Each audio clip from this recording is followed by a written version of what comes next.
안녕하세요. 토요미스테리 디바제시카입니다.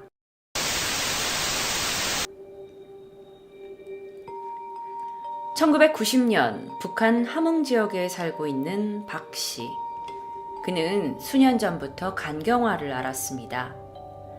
함경남도 함흥에 있는 큰 병원과 또 유명하다는 의사를 다 찾아다니면서 치료를 받았지만 사실 별다른 효과를 보지 못했어요. 그는 거의 포기 상태였죠. 그런데 그러던 찰나에 평소 가깝게 지내던 한 직장 동료로부터 점을 아주 잘 친다는 점쟁이 이야기를 듣게 되고 소개를 부탁합니다. 마지막 지푸라기라도 잡아보겠다는 심정이었죠. 그런데 사실 북한에서 이 점쟁이라는 것 또는 종교에 관련된 것들은 굉장히 철저하게 통제되고 단속되고 있어요. 그래서 함부로 사람들이 이 점쟁이를 찾아간다 이런 얘기를 할 수가 없는 상황이죠. 하지만 이 친구가 한 직장에서 오랫동안 가까이 지내면서 이제 친해진 사이였기 때문에 박 씨의 동료는 그를 믿고 점쟁이를 소개시켜 줍니다.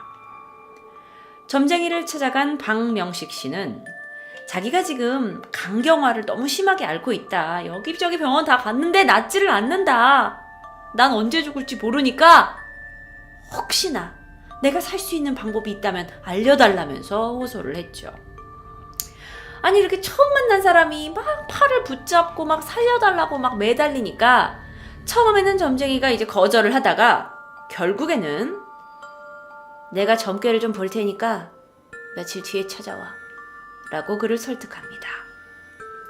그리고 며칠 뒤 박 씨는 점쟁이에게 찾아왔어요. 그랬더니 점쟁이가 하는 말이 간을 먹어야 돼. 간. 그래야 그 간경화가 나을 거야. 젊은 사람 간이면 더 좋아. 이런 말을 덧붙이게 되죠.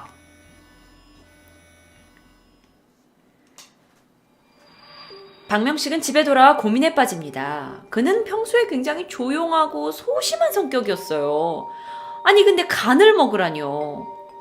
그가 뭐 이렇게 사람을 해치는 일을 전혀 하는 사람이 아니었는데 내가 누군가의 간을 얻기 위해서는 지금 사람을 죽여야 된다는 거잖아요. 그런데 또 한편으로 생각하면 내가 지금 누군가의 간을 얻지 못하면 나의 목숨이 위험해질 거란 생각에 빠지게 되죠. 그리고 그는 고민하기 시작합니다. 사람을 어떻게 죽일까를 고민해요. 아니야. 사람 어떻게 죽여? 하다가도 날이 갈수록 그의 병세가 심각해지다 보니 박 씨는 그 점쟁이가 알려준 점괘를 떨쳐낼 수가 없었어요. 그래서 결국 어차피 죽을 바에는 점쟁이 말이라도 한번 해보고 죽자라는 마음이 생기게 된 거죠. 북한은요, 해마다 봄과 가을이 되면요, 고등, 중학교 3학년 이상 학생들을 협동 농장 노력 지원에 의해서 의무적으로 동원을 시킵니다. 무슨 얘기냐면 이때가 되면 이제 농촌에 손이 많이 필요하잖아요. 그래서 이때 당시에 이제 학생들을 모아가지고 농촌에다 보내는 거예요. 그래서 봄에는 한 50일에서 60일 정도, 가을에는 20일 정도 농촌 동원을 나갑니다. 보통 이때는 오전 8시부터 오후 6시까지 일을 하게 되는데 어쩔 때는 일이 많아서 밤 늦게까지 하는 경우도 허다하다고 해요. 이들은 이 농장에 있는 가정집에 2-3명씩 나눠서 잠을 자고 식사는 단체로 한다고 해요. 이게 보통 북한의 그러니까 지역의 학생들의 모습일 수 있어요. 박명식은 낮에 학생들이 묵고 있는 숙소를 확인한 후에 범행을 계획합니다. 이 농촌 동원에 나온 학생들은 오전부터 오후까지 계속 일을 하고 나다 보니까 저녁만 먹고 나면 이내 피곤에 지쳐서 잠에 드는 거예요. 그래서 학생들이 잠든 사이 밤 11시경 박 씨는 숙소에 침입을 합니다. 저 아이, 건강해 보이는 한 아이가 있었어요. 그 아이를 타겟으로 잡고 밤에 몰래 숙소에 들어가서 그 아이의 급소를 찌릅니다. 그리고 박 씨는 그 피를 흘리고 있는 아이를 숙소에서 안고 나와요. 그런데 이 이상한 낌새를 동네 개들이 먼저 알아채요. 그리고 막 미친 듯이 짖기 시작하는 거죠. 그는 두려운 마음에 학생을 마당에 내려놓고 도망을 칩니다. 흉기에 찔린 아이는 많은 피를 흘렸어요. 그리고 다음날 아침 사망합니다. 아이는 당시 15살 고등중학교 4학년이었어요. 근데 주변 사람들은 도무지 알 수가 없는 거예요.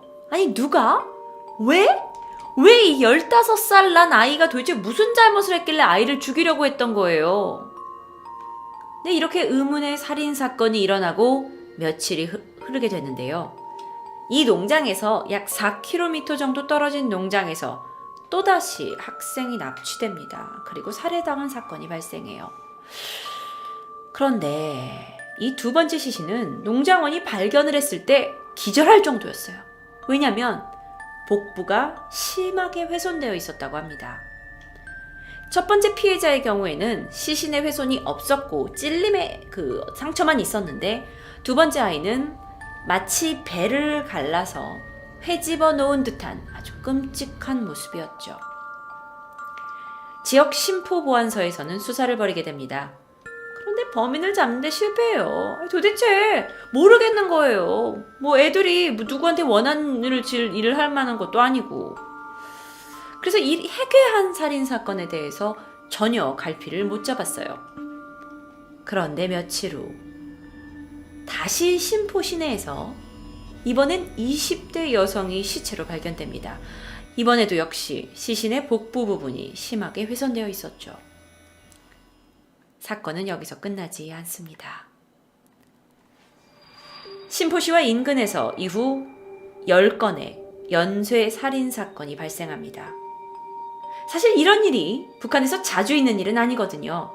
그러니까 이 심포 시민들은 공포에 휩싸여서 이제 밤에 다니질 못하는 거예요. 수사 당국에서는 살인범을 잡아야 된다 이러면서 총력을 기울였지만 단서가 전혀 없는 거죠.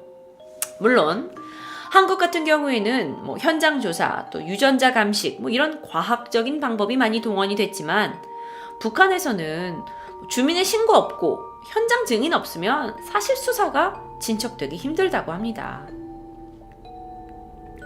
박명식.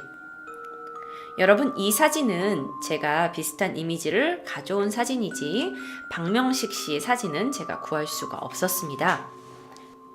박명식, 그는 1990년 4월부터 6개월 동안 무려 12번이나 살인을 저지릅니다. 범행 대상은 젊고 어린 사람들이었어요. 14살부터 17살까지 청소년의 젊은 여성도 있었다고요. 범행 방법도 굉장히 엽기적이었어요. 복부 난자하고 이 시신 속에 장기를 적출했던 겁니다. 자, 그러면 그는 왜 계속해서 사람을 죽였던 걸까요? 그리고 왜 계속해서 복부에 이 장기를 적출한 걸까요? 그가 그렇게 살고 싶은 마음에 계속해서 간을 먹어왔다는 걸까요? 그는 쉽사리 멈추지 않았습니다.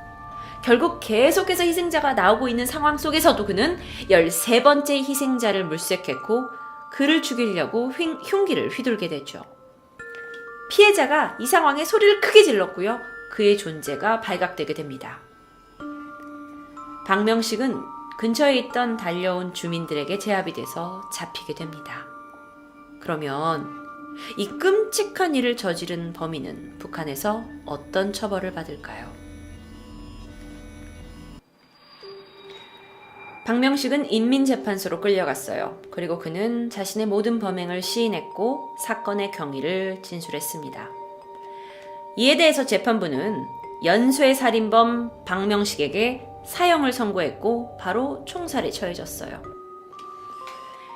사람의 간을 먹어라 라고 얘기했던 그 점쟁이 기억나시죠? 점쟁이도 잡혔는데요. 점쟁이는 나는 이야기만 해줬을 뿐이에요! 라고 얘기를 한다고 하는데 북한이잖아요. 그는 살인 교사 혐의를 받게 됐고 15년 노동교화형을 받게 돼서 교화소에 보내졌는데 출소를 한 이후에는 이 지역에서 쫓겨나서 다른 지방으로 추방된 상태라고 합니다. 북한에서의 연쇄살인마. 사실 북한에서는 이 사회의 안정과 그 어떤 독재 체제의 유지를 위해서 범죄 사건을 널리 알리지 않는다고 합니다. 그래서 보통 뉴스에서 볼 수 없어요. 하지만 이 사건은 이 북한 내에서 워낙 잔혹함이 막 극에 달하다 보니까 언론에서 크게 보도가 되었죠. 워낙 이쪽이 사회가 폐쇄적이고 통제를 잘하다 보니 북한엔 분명 연쇄살인범들이 있다고 하지만 이게 이제 이쪽 지역에서 벌어진 사건, 그리고 이쪽 지역에서 벌어진 사건이 잘 연결이 되지 않는데요. 그러니까 잘 서로 알지도 못하고요. 근데 이 살인사건 같은 경우는 너무도 극단적인 경우였기 때문에 북한 조선중앙TV 그리고 노동신문에서도 보도가 돼서 결국엔 한국에까지도 알려지게 됐죠. 결국 그는 북한 역사상 최악의 연쇄살인마로 이름을 남기게 됩니다. 다음 영상은 여기 클릭하시면 됩니다.